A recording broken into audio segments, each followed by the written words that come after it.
The U.S. House of Representatives approved a bill on Wednesday that would end spy agencies' bulk collection of Americans' telephone data, setting up the potential showdown with the U.S. Senate over the program, which expires on June 1.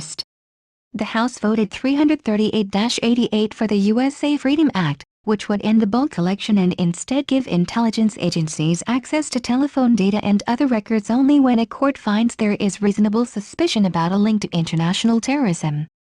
The strong support in the House by both Democrats and Republicans could increase pressure on Republican Senate Majority Leader Mitch McConnell to allow a vote on the bill. McConnell and several other senior Republican senators have said they would rather renew the existing bulk data collection program, authorized under the USA Patriot Act, passed in the wake of the September 11, 2001, attacks.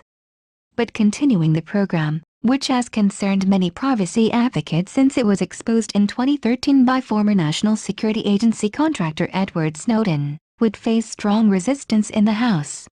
At least two senators, Republican Rand Paul, a 2016 presidential candidate, and Democrat Ron Wyden, have pledged to filibuster any attempt to extend the plan. Mostly framed so far as dealing with bulk collection of domestic telephone metadata, the bipartisan USA Freedom Act addresses activities much broader than phone calls, said government officials and private experts.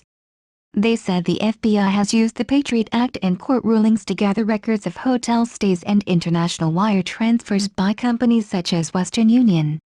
Under the Freedom Act, such powers would remain in place, but investigators' data collection power would be narrowed to cases where the government sets out tightly targeted specific selection terms. The big news in the USA Freedom Act is to limit bulk collection programs, said Georgia Institute of Technology professor Peter Swire, who served on a review commission appointed by President Barack Obama after Snowden's disclosures. 1. Court order would no longer authorize a bulk collection program, whether for telephone metadata or for other purposes, Swire said. Debate on the Freedom Act has been driven by the impending June 1 expiration of portions of the Patriot Act, which backers say provides essential counterterrorism tools. Senior Senate Republicans, including McConnell and John McCain, chairman of the Senate Armed Services Committee, want the Patriot Act provisions extended through 2020.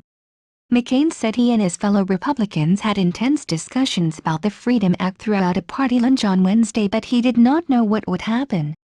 "Your guess is as good as mine," he told Reuters. The White House said Obama supports the Freedom Act reforms and would sign the bill into law.